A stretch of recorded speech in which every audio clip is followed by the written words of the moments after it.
Hello, everybody. Welcome to Webinar Wednesday. My name is Martijn Lofvers. I'm Chief Trendwatcher of Supply Chain Media. I'm also the Editor-in-Chief of Supply Chain Movement, a European quarterly magazine, and also a bi-weekly newsletter, and a huge group on LinkedIn. I think over 60,000 supply chain professionals worldwide. So I'm moderating a live webinar in the next 60 minutes, and we're going to talk about advanced optimization tooling for planning and scenario analysis. And it's good to see that, I have two experts on this matter. So I will introduce them. So in the middle, I see Inge van Balkom. She's Director of Supply Chain Innovation at Interfood. So welcome, Inge. Thank you. So first, before we go on to Jack, can you tell me a bit about your background? So how long have you been working in Interfood and what kind of roles? Yes, thank you, Martijn. Yes, I'm 13 years within Interfood now. Always have had roles within the supply chain, different roles, worked in implementing ERPs, and recently then now in the role of innovation. It's my big passion, so I think the day that you stand still is the day you go backwards. So there's always things we can improve and do better, and that's making me very enthusiastic. So you have a university degree in food design and innovation, so that suits perfectly in your current role. Yes, it's indeed that fits perfectly. It's really about the innovation part, the creativity, thinking out of the box, having the growth mindset is really important in that. We're going to talk about how this works in practice in supply chain. Next, Jack Paul, Business Development Director of Haskoning. Previously, managing director, I think, of Disicon in a niche supply chain consultancy boutique. So, Jack, you have been working also in supply chain, not only as consultant, but also in the food industry. Maybe you can tell me about more in your current role. Yeah, thank you, Martijn. I've had 15 years of experience in retail and FMCG with companies like P&G and later on Danone. So I've been in the food supply chain as well, just like Inge. And I think in 2010 I joined Districon and became one of the shareholders. Since then I stayed in consulting, and now within Haskoning in a more commercial role. We'll talk about later what Haskoning all provides to this market, and we'll talk about Interfood, and we have an in-depth conversation about how to innovate in this kind of environment. Very exciting stuff.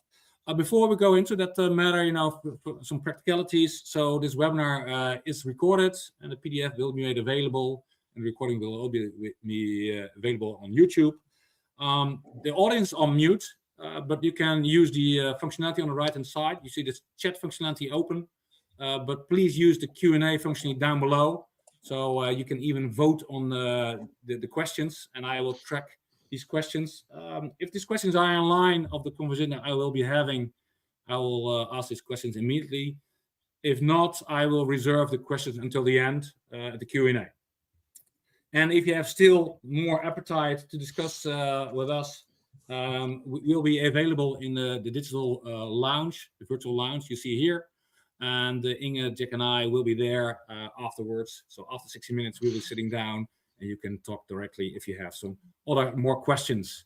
As of now, we will put off our camera so you can enlarge your screen and then have a better look at the slides. All right. First, Inge and Jack, but Inge first. So what I start off with these webinars mostly, is this kind of slide.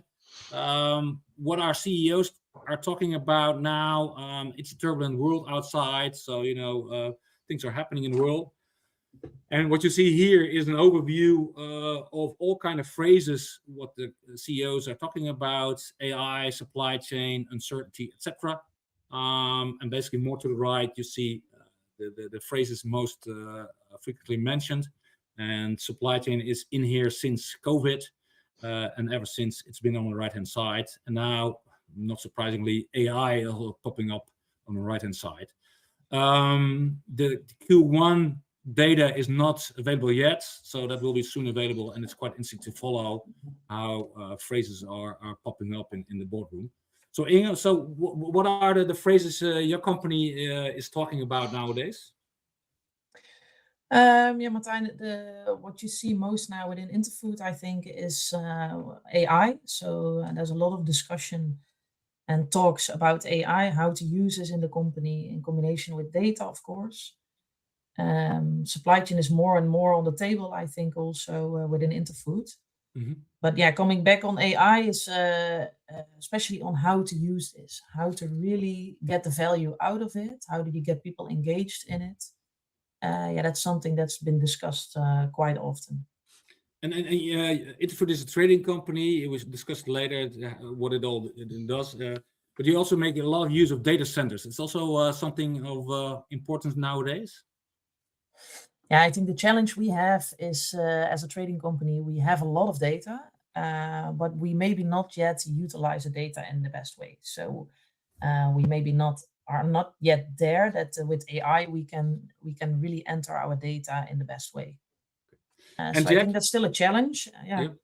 Okay. And Jack, looking at this overview, you are serving a lot of companies. We'll discuss it later. But what are the main topics you are discussing with your clients? Yeah, of course, AI I recognize, but I think today the most focus is on supply chain uncertainty, those kind of topics, and that leads to network design questions, but also very operationally getting costs down, being ready for the gasoline price increases, implementing electrical vehicles, but also working on robotics to deal with the shortage of labor. So all these kind of things dealing with the uncertainty in the market, I would say.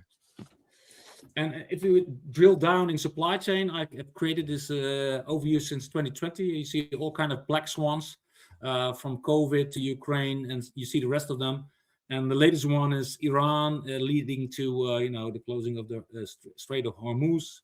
And it's only not a shortage of gas and oil, but it's also meaning shortages in raw materials. So the whole plastics market and fertilizers is depending on gas and oil as raw materials. So that has an enormous impact. Jack, do you already see this kind of conversation that companies are talking about shortages in raw material? Absolutely, and I already have been in touch with a couple of clients where that have very frequent meetings with the suppliers and the kind of a crisis mode at the moment. So I can certainly recognize this. And the impact on prices is huge. So that has an immediate impact on logistics. Yeah, and then as I stated here, there's all cause and effect, bullwhip effects, and all kind of matters. And Inge, in your market, in the dairy market, do you also see some new ripple effects based on what we see now happening in the world? Yeah, I think we see it coming back, of course, in the rates that we have for our export, but also having shortage there in containers blocked, vessels not moving, etc. But yeah, that was, I think, most for the short term, and we don't know yet the effect for the long term, of course. So yeah, that's something that has a direct effect on our business, of course. Yeah, we'll talk about your trading business later on. So Jack, to introduce Haskoning, what are you doing as a company in supply chain? So we are a supply chain logistics consultancy team, being part of Haskoning. Haskoning is a global engineering consultancy company. With the 85 colleagues that I have, we basically support all types of customers, from industrial companies to retail, logistics service providers, governmental organizations all over the world. And I think you can see there what kind of services we offer. But I think for today, most relevant is that we are also a leading implementation partner of AIMS, which is a mathematical optimization platform. And we have about 35 experts who support clients with either network design questions, or by building customized optimization tooling, which we have done for Interfood, and that's also where this webinar is all about. So that's roughly who we are. Yeah, and I also see 4 offices in the world. One of them is most surprising is Indonesia, Jakarta. Yeah. So nice. Can you tell me more about why you're there and how is it going over there? Yeah, so we have, as Haskoning, we have a couple of offices where we already did engineering activities for a long time in the world, and Jakarta was an important office of that. But we also see Indonesia as one of the potential growth markets of the future, and we already see that by that a lot of big multinationals are investing in Indonesia. And so therefore we did it as well. And we already increased our team from 2 people last year to about 10 people at the moment. And the fun thing is that we have very highly educated people working for us there, who all have been, most of all, have been studying in the Netherlands, which is, of course, a great coincidence if you are a Dutch firm. Yeah. But then, nonetheless, we have some historical ties to Indonesia, so that is explainable. Exactly. Yeah. All right. Inge, maybe just to kick off, Interfood, a global trading company, but how is it located around the world? And then you can tell a bit more about your services. Yeah, so Martijn, Interfood is located around the world with a couple of main offices. So we are located in the Netherlands, in Montevideo, Uruguay, Miami, Singapore, with really offices, in Poland. And we are a global dairy trading company, trading dairy such as milk powder, liquids, cheese, and also butter. We do this across the globe, and what I just told, we have a couple of main offices where we really have our people, but we also work with several agents, for example, in Africa, in the Middle East. And the nice thing is that we have a turnover above around 3 billion, and we have 350, 400 employees worldwide. So we are not with that many people for such a turnover. The nice thing, I think, in the company is we are a family-owned company, a little bit more than 50 years now. And that really marks us, I think, as a unique company. And we do business with Nestlé, Danone, Friesland, Arla, for example. So that's a quite wide span that we have. Yeah, and maybe you can tell a bit more about your services, and then I have some questions about that. Yeah, of course. You see on the top our purpose, and you hear me already a little bit. Yeah, you don't see me, but I'm smiling because it is together for better, and that really marks how we work. So we really work together across different departments, but also like the cooperation we have with Haskoning is really together. You see on the values, you see them on the top. That also really is how you see our people moving around in the company. And eventually we want to be the partner of choice for our customers and suppliers. And I think today we talk about some important parts on the bottom. So innovative value proposition and excellent and scalable operations, because that's very much connected to the initiative that we today talk about. Yeah. But I've been to your headquarters in the Netherlands, and we did an interview with Arnoud, your boss, Chief Supply Chain Officer. In the trading company, it's most of the times is buying and selling with a margin. But in your case, you are in the dairy world, and milk is coming every day to the market. But you also play an important role for what to do next. So you also it's not buying and selling; it's also doing some extra values in between, packaging, etc., before it gets to the buyers.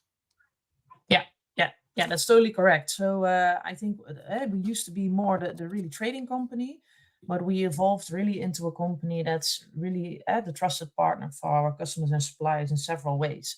So you see it also on the slide, we can help and support in risk management, but we are also focusing a lot on sustainability. Besides that, we have a big variety on our supply chain activities that we can do. And I think that makes us one of the unique players, that we are not only a trading company, but we can offer way more than that. Yeah. Because the world of milk and dairy, it's all about valorization. So the milk is coming from the cows, etc. And then how to do the best out of it, create cheese or milk powder or whatever. So that's the world you're playing in. Yes. Yeah. And another thing is you mentioned some company names like Fixing Campina and Arla Food. Some are well integrated. They do have direct access to the market, to the Aholds of this world. So that's maybe the contact market, whereas also you have the spot market, and that's also where you have been playing. But you are playing in both scenes, I would say. Yes. Yes, I think that's also our strength. So we can play in both scenes. We are not directed to one. So because we can play in both scenes, we also can offer more. Yeah. We can offer more variety in our services. Yeah. And I think that's very important to see. You have to a large extent an end-to-end overview of the dairy market from where the raw material is coming to where it's going into the market, and that's the role you're playing. So that's nice to be in. And getting to the supply chain end-to-end, maybe you can talk a bit more about supply chain and the planning. Yeah. So supply chain and the planning. What you see here is really about our strategy within supply chain. So we discussed also before already during this webinar that costs need to go down. That's also for Interfood. We need to make sure we're going to be sustainable for the future with our supply chain department. That's one side, cost, but on the other side, it's also value. So how as supply chain within Interfood can we grow from really an executional organ in the organization towards a more value added part of the organization. And then at that time when we were discussing is scenario-based planning popped up. So we really have the goal to move from also there executing our planning in how can we add value with our planning by using scenario-based planning. And when did it all start to get into this field? We put our strategy down more than 2 years ago. Mm-hmm. And from that point, we really started with this initiative, scenario-based planning. We used to really rely on our people in making the best planning. But yeah, as we grow, the goal is of course to handle more in the complexity. Sorry. Go ahead. No, go ahead. The best planning, it became more difficult for us to assess. So there was more volume, more variety, more flexibility needed. People could not handle it anymore, and that's how this initiative started to grow. Of course, we could not do that alone because there's also a technical side that we needed to move towards an algorithm, so a really mathematical approach. And then we started searching around on a technical partner who could support us. Yeah. So basically, you had some ideas to move forward. You saw some challenges. So basically, with dairy, it's about optimized allocation of dairy to your clients. So how do you sell this, and how do you get this going, this kind of project? Yeah, it's an interesting question because it was not that easy to sell it within the company. I think we as Interfood are also a company, we first want to see a tangible result before we start really believing in it. And with this, we did not have that at that time. So what we did is we, together with Haskoning, we created a proof of value where we really showed the value of a possible algorithm in our planning. And to be very honest, we also just took a lot of time to talk to our most important stakeholders. That sounds very simple, but it's quite difficult to get the traction and the interest of your most important stakeholders in this topic. And which were these stakeholders? It was the commercial department, of course, the financial department also, but also internally within the supply chain department. Also within the supply chain, you see that currently the planners, they're doing their job. There's also a risk that they possibly maybe lose some part of the job that they like, and that makes them more unique. So you needed to really start doing the change management from the start, to get them along in this plan, in this vision. Where are we working towards? And how can we make their job more interesting for the future? And on the commercial side, how can we have the financial impact? How can we work towards the scenario potential that we see in working with an algorithm? And not to forget the regions. I think the regions have been also very important in the sales process. In what sense? Yeah. No, Interfood has multiple regions globally, and they all are also very important stakeholders, and they not all do the work in the same way.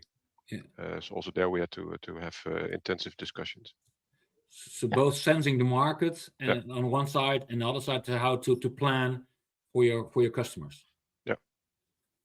But how do you sell this kind of project? Because only on efficiency on a planning side, that might not be enough. Yeah, that's true. Yeah. So what we did with Haskoning together, Jacques, is that we looked in this POV on the impact of the transport costs. So can we get some transport cost savings out of the algorithm as the basics for the investment? That's how we started. And in the future, you see scenario potential. I can imagine, these are disruptive times with volatile prices. I can imagine that you get way more out of it in the future, or maybe already. Oh, sure. Yeah. Sure. Yeah. And the financial impact is on more than only transport. So we just did the proof of value basically on maybe one of the most simple factors. But at the end, it's also about creating the best value for the full chain on which product to sell where. Yeah, and is that maybe a problem in supply chain, that supply chain is quite conservative to sell this kind of project to the board, whereas marketing and salespeople, they're selling a dream and they say, okay, I can earn millions of euros or dollars with a certain kind of AI project? Yeah, maybe it's interesting to say as well that when we started having our discussion, we first had a couple of what we called inspiration sessions. Mm-hmm. Really about what is, because the vision was there, but what the road to get towards that vision, that was not clear in the beginning. So we had some first called brainstorm session, inspiration sessions to say, okay, how could we do this? But without a clear, detailed, worked out plan. So that had required quite some guts from the Interfood people as well to sell this internally and to work with us and to work hand in hand towards the final goal. Yeah. Maybe a step back in time, Inge, maybe you can explain the timeline when you started out and the steps you have been doing along the way. Yeah, if you go back. Sorry. Sorry. Yeah. Here it is. This one, yeah. Yeah, so if you go back to 2024, we had the proof of value. We just talked briefly about it. But we really wanted to learn there, can it bring value to work with a mathematical approach, so with the algorithm? And I think the most important thing, what happened in the proof of value, that we also learned a lot on our data. So, and then you see also the one in little bit yellow, data improvements. At that time, we really learned that it is very important that our data is structured in the right way, and also the setup is done in the right way. Also, that was a nice outcome to give back to the board to realize, okay, what is happening on our data side? It's not good enough yet to start improving. After we got to go with the proof of value, we saw everybody believed there is value in this approach, in this project. We took a lot of time in process definition. So what is changing in our process if we do this? And of course, you need to allow yourself to stay on a certain high over level, because you don't know exactly what will happen when you bring this into operational environment. We did the process definition across the globe, so with all the different regions. And I think that was very important to start developing the algorithm. So we really learned there what is needed for each region to start really developing and testing. And somehow we were lucky because we We needed to wait for another technical development a little bit longer than expected. But because of that, we had a long testing period where we could test the algorithm with what the planner was doing on a daily basis. And at that moment, so that took 2 to 3 months, the belief that this can work grew rapidly. I had one day that a very experienced planner came to me and said, "Oh, yeah, I'm very surprised this week," he said, "because the algorithm is doing this better than I can." So that was for us the biggest confirmation to keep going with such an experienced planner. Yeah. So that was very nice. I think also key, Inge, is that these super users, key users, however you want to call it, basically have been involved from the proof of value onwards, so that they also could see what we're all doing and how we would take their current behavior seriously before translating that into algorithms. Yeah. And basically, getting back to the start, I think, in April, June 24, that is, almost pre-ChatGPT time. Yeah, that's true. So, what did you do? Because now maybe you can enhance this kind of exploration more easily. So, where did you look for the proof of value? To create value out of the allocations of supply and demand. That's in principle what we did, and by running multiple scenarios, by changing parameter settings, and really getting the optimum out of the supply and demand cycle that Interfood is working with. And we had to, of course, gather a lot of data for that, make sure the data was right, and the price settings were right, the cost settings were right, and also part of the proof of value was: do we believe we can do that? Can we get the data reliable? Because if you don't have reliable data, you will not get good outcomes. And where did you get your data from? Was it your ERP environment? Was it Excel? What was the basis of this data? ERP, heads of people, CRM systems, I think. Probably, Inge, you know it better than I do. Yeah. But, yeah, also Excel. So it came from several sources. But yeah, the majority still came from our ERP. Yeah. And both in the proof of value and the process definition phase, Martijn, we had spent a lot of time on understanding how the current the planners do work at the moment, and how they think, and how they make decisions. What logic do they have in their daily decision making? And that could really differ from one planner to the other planner. So together we also defined what we call the 80-20 rule, and what fits best for all, and what do we believe Interfood is best. It was quite intense. Yep. And in a trading company, I can imagine with the traders, they have their own list of customers who to call when. That might be also different per trader, and that also have an impact on the planning cycle. They on a daily level, they could all make different choices in how they would start the day, and how they would allocate the demand and supply that they have in front of them. And Inge, in supply chain and in other companies, you have sales to sell and supply chain to execute. And I think in the traditional world, supply chain has to execute, and that's it. Will that change? Is there more meetings or conversations among each other to have a better outcome? Yeah, my goal is, and my hope is, that this will change. That's also part of our vision, of course, is that we will move really from that execution mindset and being in there into adding value. So what this will bring to us is that we have the opportunity to have a scenario potential running. So what you were just discussing on the trader that has different customers, suppliers in their book, and he's calling them if there's a possible deal, we can now run these potential deals in this algorithm. We used to do that on a small book with the best intentions, but yeah, you can never have all the puzzle pieces together to analyze what's the best to do. And we now have a tool in hand that can give us the outcome of a possible potential deal in the market. So that's gonna give us the opportunity within the supply chain to really bring value. Yeah. And Jack, I see AIMS on the lower right side, and I know AIMS also being used extensively within Heineken in different levels. Is that relatable in this environment? No, I think AIMS is used in many Fortune 500 companies, so that's not only Heineken and Interfood.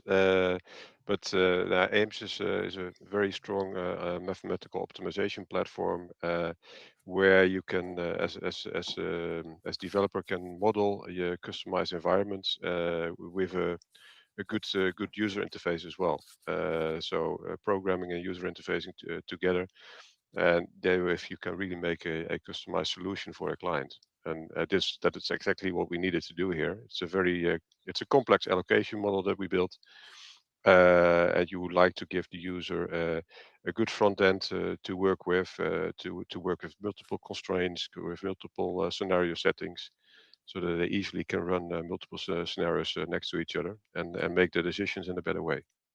So it's stated here that change management is very important. I recall that you also did a hackathon to get a better acceptance and engagement.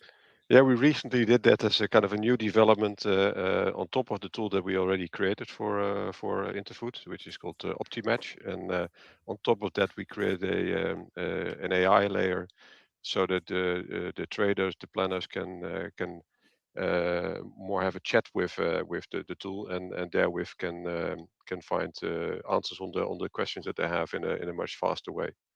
And basically, AIMS is supplying already tooling on that purpose on top of their models. Yeah, it's still in the pilot mode, but it's already working quite well. So Okay. it will be rolled out very quickly. Yeah.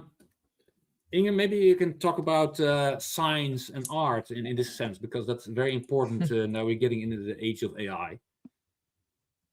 Yeah, I start with the art. So on the right, the supply chain planning. I think in the current way of working, we have our current pre-OptiMatch, let's say it like that. We really relied on the knowledge of people. And so everything that we did in the approach of creating a planning came from the people we have. There was nowhere written down how to approach a planning, what do you do first, what is most important, etc. Still, the art, I think, is with the people. So still we have in the new way of working, we have applied human judgment. And that stays, I think, very important. It's like how your navigation system is working. You can still choose which route you want to take. And that's also the case for us with this new tooling. If you then look at the science part, if you see how many combinations we can make with our planning, because we have a lot of sales, a lot of purchases and inventory in our books, and all these combinations, you can never deal with that as a human. So then the science really comes in. So we really are helped now with this tool, that we can do a way better optimization, and that you have a consistently applying the constraints. Also, that is an important part in the science, because we used to have there a lot of flexibility, and you never then know if you really come to the best planning. So these two together, I think, is the unique combination for us as Interfood, where we can make the difference with, because still we can handle the exceptions with the art, but the science really supports us in doing it in a better way, in a faster way, and really unlocking more potential. Jack, if you look back at your time at Danone, in the dairy world, it's the milk is the main raw material, and it's divergent. You can make all kind of products out of it, and all kind of derivatives and variations, etc. with this kind of, and then on the left-hand side, this kind of tool, you can create endless scenarios, what to produce and how to sell it and how to rework it. So is that the new world? And also where to buy it. So I think Okay. this tool gives Interfood the opportunity to really cover the whole world, for, let's say, from supply and demand perspective, and basically finding the best matches that they can offer to their suppliers and clients. I think a nice example is, for instance, these constraints. We talk about soft and hard constraints. So we asked the model to provide the best combinations given certain constraints, which could, for instance, be that a customer always has a lead time of 4 days. So what if you would release some of these constraints and enable them to also deliver in 5 or 6 days? Would you then have an interesting alternative for this customer, or a better alternative? Or what if you change packaging formats? Would that be an interesting alternative for this customer? Right. That's the ability that the planner now has to do its work, and finding the best value for Interfoods, but also for the suppliers and the customers. And Inge, I can imagine as a planner, because you have all these suggestions, scenarios, you have way more time to think about new options, whereas in the past you didn't have this kind of time, and basically you skipped that and you went back to your usual way of working. Yeah, that's nice you mention it, because it will give our planners more time to focus on the opportunities in the market. So we have now the opportunity to come even closer to our commercial colleagues, to collect the information there, to see what's going on in the market, to run these different scenarios. And what you say, Martijn, in the past, yeah, we really needed to focus to get our orders out, to get our planning done. But yeah, now we can really approach this in a different way. And Jack, you mentioned briefly, what I see and maybe that in the next slide you can explain it better. You mentioned about constraints. When you look at the traditional world of scheduling, you have hard constraints, 7 or 8 constraints in the scheduling environment. But when you talk about soft constraints, lead time changes, etc., you create way more scenarios and options to choose from. Yeah, a lot of options that you enable them to find interesting alternatives, and I think that's the power of a customization tool, that you can build the constraints and the objective settings whatever you like. Do you want to optimize on cost, on profit, on revenue, market share, service level, CO2 emissions, what have you? You can run them all if you want to. If we can model it, we can make it. We can create it. And Inge, look at this slide. So maybe I can explain more about what you want to say about it. But I think the input. So we mentioned cost constraints. In this world of rising costs, that's important. But are other inputs you find more important nowadays? Lead times, etc. Yeah, lead times are important, and especially for us, because we can, let's say, play a little bit with that for our customers and suppliers. So lead times are very important for us as input, but also you can see that the way how it works on protein levels, for example, in the dairy, also a very important one for us that we use in the algorithm. So here's about the enablers. Maybe you can tell about more how to interpret this slide. Yeah, the enablers, Jacques, a very interesting one is the data, of course. I know we had a moment in the project that we needed to present to the board the enablers, and we really needed to put data first, because we have seen how important it is to have our data in a better way structured, the setup changed. So I think 9 months throughput time we took to really restructure our data, to clean it, and to get the governance going on to keep it clean. The changements in the process, of course, we have done that with Haskoning also, and we got a lot of support also from them on how to change our process towards a new way of working. And we talked about it before, that people are a big enabler on the change process and on the knowledge they bring into this algorithm. So, that was interesting. Maybe explain, how do these users treat their data, or where to put that, or what is it, what has to be changed for that? I think that was a project in itself, Inge, isn't it? With all the contract data of your suppliers and of your customers, and material data, price data. Yeah, that's true. I know we worked on it together with you. That we really needed to peel off the onion, let's say it like that, to get to, okay, where was the data incorrect? Where can we use our data also for the algorithm? And that was our contract data, of course. So what we did is really in the company, really a lot of people changed our template contracts on the data.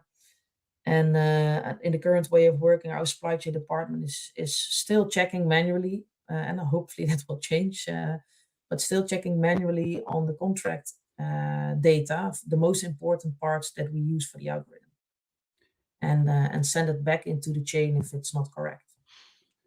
And it's a trading company. It's on a daily basis, on a weekly basis. So how does it work, and what are the lead times? On which horizon are you planning in trading? That's different per product group. There you go, Jack. No, okay. I think, like Inge already was explaining about, let's say, the S&OP cycle, or in principle, this is an operational tool, but where you make the combinations on a daily level. But what we have seen now is that some of the orders of customers or suppliers are already in the system much sooner. So you could already make your first scenarios a couple of weeks or months in advance, and could already say, okay, how can I optimize this? And then on the daily level, you make these changes to make it even better. And therewith you can have a much more longer term view than they had in the past. And I can imagine, Inge, what you see around the world, some factories might be closing in certain weeks, so that these kind of disruptions will take place. So how do you respond to that? Is that also something what you have on your screens in your planning? Not yet. So we're not there yet. We now can run then a potential scenario that the factory will close down and see the outcome. And I think for the future, we hope that with the hackathon we had and having a kind of chatbot next to the application, that we can more easily see the effect of such a disruption. Because that's still, I think, an opportunity we have, that information is accessible easier. And if you look at the tool itself, so here's an overview of some screens of the tool. Maybe you can tell from left to right what we're seeing. Yeah, I think on what you see in the middle is our start screen. Everybody's always very proud within Interfood on applications we have on the design part. People are sensitive for that. Mm-hmm. Let's say it like that. On the left, you see a short and long position for the traders. So with the algorithm, we can see real time what the exact short and longs is if we run the algorithm. And that means that trade knows very clearly what we need to sell, what we need to buy. On the right side, you see all the opportunities we have to ship from a certain factory. So all the options that we have, if you ship from a factory, I think it's in Poland, if I see it like this, mm-hmm. And all these customers we can ship this product to. So that shows a little bit, a small piece of how complex our planning is, how much varieties we have. And the nice thing, I think, with the tool, how it's being used, is that we really use it in an operational environment, so on a daily basis.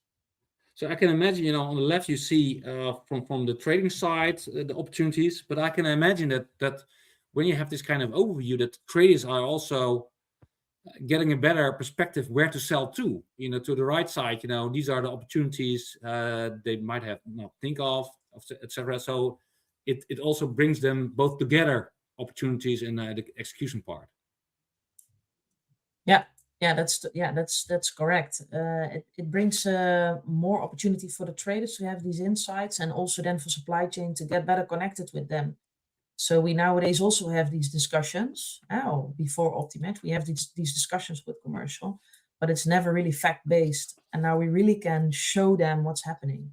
And that makes a huge difference, of course, in the conversation that you have. If you look at how to get to your goal, so maybe explain how to get to the driving value. Yeah, maybe what we can say about this slide, Martijn, is it was very, very important. I think we already covered it, that the behavior and the governance part and the process flow. So how can you understand what the current behavior is of the traders, of the planners? How can you translate that into algorithms and in processes, and find the best way going forward without making it too standardized? But you need to have some form of standardization to make it all happen. And I think that was fundamental to lead to good results at the end. And of course, you need to have good data, good KPIs, and good systems, and of course, the roles of the people, the responsibility of the people also changed as a result of the new way of working. So also that was an area where Inge herself was very much involved in defining the new roles and responsibilities of the people working with this tool. And Inge, how did you do that? Because I can imagine, introducing a new tool to planners that will kind of dictate their way of working. So how did you do that? How do you make sure that they embraced it? Yeah, that's a good question, and nice how you say it, dictating, because that's the difficulty and the balance I constantly, I think, try to look for. So on the one side, you have a really clear vision where you want to go to, even if it's not 100% clear how you get there and how that exactly will look like. And I can live with that very well. But there, I needed to manage these stakeholders that, want to see something tangible, something real, something, okay, what's gonna happen to my job. So I think what I did very practically is talked a lot to the people, had a lot of engagement with them, a lot of calls, but also checking in on how do you feel about it, what do you think about it, really get them on board on what we are doing. Also listen to their hesitations or to their uncomfortable feelings with the way where we're going to. So really get them addressed and work with that. And I think one very important thing is to have a lot of support from your sponsor. So that kept us going. And we have a big believer in this project. That was my boss, so Arnoud. And then you can keep going with each other. So I think that's a very important thing on how we did it. Looking back, Jack, if you look at this slide, how you get them all on board, in your experience in the past in supply chain, do you all see these kind of things happening, and might things have changed now? No, I think this was really a best in class project from that point of view. I think the time and energy that Inge spent on working with the people, the involvement that we've had from the different users and the business in the whole process, from proof of value to process definition to modeling, testing with them, that was very intense, but also therefore they were very powerful. I think people really felt being acknowledged, being taken seriously. Yeah, like Inge was saying, the support of the sponsor Arnoud was huge. And I think that Arnoud and Inge together, I've not seen that often that a company has so much guts and vision to make things happen. A project like this, you're spending 2 years, which is quite long. Also for us, that was an extremely long project. But we have taken it with a lot of dedication with the belief in the end that this was going to bring Interfood into the next age, let's say. Yeah. Maybe to wrap up on your side about Interfood, so Inge, maybe can summarize the most important learnings. Yeah, of course. Yeah, Jacques, what you just mentioned, it's nice to hear that as well. The belief, courage, and resilience. I think we just discussed it. That was an important one. But also project and business share responsibility. So also a learning there is, what you mentioned, Martijn. If you push it onto the people, it will not work. So you need to do the balancing act, and constantly find the right way on having the shared responsibility in this project. I think another one that's also there is the 80-20 rule. So because we are a trading company, we want to be fully flexible, but to grow and to be more professional and to do these kind of projects, you also somehow need to standardize a part of your work. And that was not always easy because, a lot of people live from the exceptions and like also to work with these exceptions, but we pushed also in a good way to standardize. And I think the last one you see is huge impact on the planner's role. So the learning is also that it will change your job, in my perspective, in a positive way. I think the job is way nicer now, and you can have way more impact in the company. And Jack, if you look at similar project or dissimilar, implementing sales and operations planning within organizations, how do you compare these? Because I think that SNOP is also about standardizing project, but most of the times you have from the shelf software to implement. So how is it different? Yeah, well, we always implement customized solutions. So from that point of view, I think this looks a lot like our other projects. But I think if you look at where Interfood was standing 2 years ago and the big step forward that they wanted to make, and the intensity of all the change management that we've done together, that really made this one very specific. And also the belief that the old model was not sustainable. That could not fit with the growth ambitions that the company had, about the way that the work was done, about a lot of exceptions that Inge was talking about. That was just not manageable if the company wanted to grow further. And having that belief, having that vision, was fundamental for also getting this across in the organization, and also having the dedication for the project. Okay, a question for the audience, quite interesting maybe to answer by you, Jack, but also maybe by Inge. So what is the key purpose of the algorithm? Is it optimize cost, optimize revenue, no lost sales, no obsolete inventory? Most of them. That's I think the beauty of a tool like AIMS is you can define yourself which objective settings you would like to have into the model, and maximizing the, let's say, the number of connections that you can make. So therewith maximizing revenue, but also lowest costs. Those are all objective settings that we have in the model. And maybe I forget a couple of them, Inge, but you are probably a little bit more in the details than I am. Yeah, I think you covered it indeed partially, but it is looking at optimizing the costs, but it also looks at we call it a flexibility premium. How can we leave, and in the trading world, how can we leave our premium suppliers as long as possible in our position to sell them?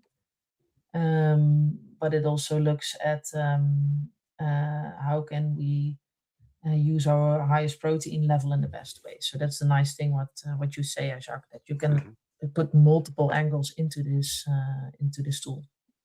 Yep. And other question from the audience, or maybe you can elaborate a bit more about creating the proof of value. So you mentioned cost savings on transport costs. Maybe you can elaborate a bit more. So how did it work out? How big was your transportation cost, and how do you create some sort of ROI calculation? Yeah, if we'll not talk about numbers here, but I think what we did is we looked at the current allocations or combinations that were made by the planners themselves, and we try to replicate that first to see, okay, do we understand what is happening, and then secondly, what if we would have with all the let's say the constraints that are set and the opportunities that we can work with, what would the optimal plan be, and what savings could that lead to in this case on transport cost? And so then you have the as is and the to be situation next to each other, and then you can compare it and you show the value that you create. We have a few minutes left. So what I created earlier last year was agri-food ecosystem. Basically, normally we see a linear supply chain from raw materials to production, distribution, and to the end market, consumers. And I claim it's from a linear supply chain to a more circular ecosystem. And you see all kind of entities here on the screen. And even here you see a food trading company.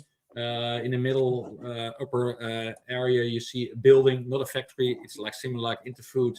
It's a trading company. It's like an office with traders and supply chain planners. But the main thing why I show this, this is the world Interfood is playing in. And you see all kind of entities from upper left where you have your raw materials to the end market, your consumers, and all kind of segments over there. So what I argue with a lot of companies, create a visualization of your ecosystem with all your stakeholders, all the different kind of players, also your contract manufacturers and your packaging companies, freight forwarder, and you name, and all kind of flows. Jack, if you look at this, so this is probably very familiar to your Danone and your consulting environment. Are companies able to have a clear overview of all the stakeholders, and are they already doing this like this? No, I think many companies just can look one step ahead and one step backwards in the chain, and have maybe a view of what's happening further on in the chain. But I think that is specifically and quite unique, I think, to Interfood. They have a good understanding of the overall ecosystem, and we try to replicate basically what was in the head of the people into a system to also to manage this whole ecosystem. And by having options to go direct instead of indirect, or adding a packaging step into the chain if that would be better for the end customer. Yeah. So this is the first step, visualize your ecosystem, like you mentioned, from end to end, and not only one step forward and one step backwards, upstream, downstream. And the next step is, because we live in a volatile world, where do you expect disruptions, or where do you can expect disruptions, and more importantly is where you want to create synergies. And maybe Inge, that's your world of Interfood. Where do you find the handshakes where you can partner up in this world? So what is needed to get the synergies in your world? I think it's needed that we keep this, as Interfood, we keep the broad scope, and that we oversee what's happening in these markets. And I think what's also needed is that we keep playing in these both worlds, in the spot trading, but also in the long-term contracts. Because I think from these two different sides, you will get different questions in where we can have the handshakes. Where can we be supportive in? I think we can also, take away some burden from customers and suppliers in certain parts of the chain. Yeah. And I think we can be on certain supply chain tasks or activities, hopefully the best partner in choice, and so that we can create these handshakes. And I also see in the gray area, you see all kind of regulatory agencies, that kind of stuff. You also have to be on that part, because in the food, you have all kind of regulations, and that is also some burden you have to address and have to service. Yeah, that's true. Yeah, that's totally correct. There's a lot of burden, and it feels also like a burden, I think, for a lot of food companies, a whole regulatory side, but it's a must. It's a need, of course. Also there, I think as a trading company, we know quite well what's happening in this dairy market on that part. So we can support our customers, suppliers also with that, and see where we can have the synergies on these part of the chain. If to wrap up, so you have done already a lot of stuff together with Haskoning in this project over 2 years now. What's next for you? Yeah, Jacques, I think what's next, we keep going in our cooperation, luckily. I wrote down in my preparation that it's really a Together for Better project also with Haskoning. What's next is we're gonna enroll the tool to other product groups, but also really dive into what the AI part can bring us, because I think that goes very rapidly and we need to jump on the train fast enough to be part of it. Yeah, and I think also leveraging this ability that the tool provides to look a little bit more ahead instead of just on the day-to-day level. And I think that's also where you still are in the beginning, let's say, of the possibility that the tool offers you. Yeah, that's a nice addition. I'm looking at time, so we're running out of time. So for the Q&A, I already asked some questions to you. So if some people from the audience would like to discuss further and have some detailed questions to either Inge, Jack, or myself, please join us right after this in the virtual lounge. And with this, I would like to thank you, Inge, for explaining this project, this very interesting project at Interfood. Yes, thank you very much. Thanks for having me. It was very nice. And Jack, also explaining this whole interesting project. Thank you for joining. Thank you for hosting. And with the audience, with your questions and the likes I'm seeing right now in the live version, thank you for joining. And if you're looking at the recording, thank you for watching. And if you have more questions right after this, we'll be there within a minute. And we'll be sitting down on table 1, and maybe we'll see you there. If not, I will see you another time at SCM Webinar Wednesday. For now, thank you and bye-bye.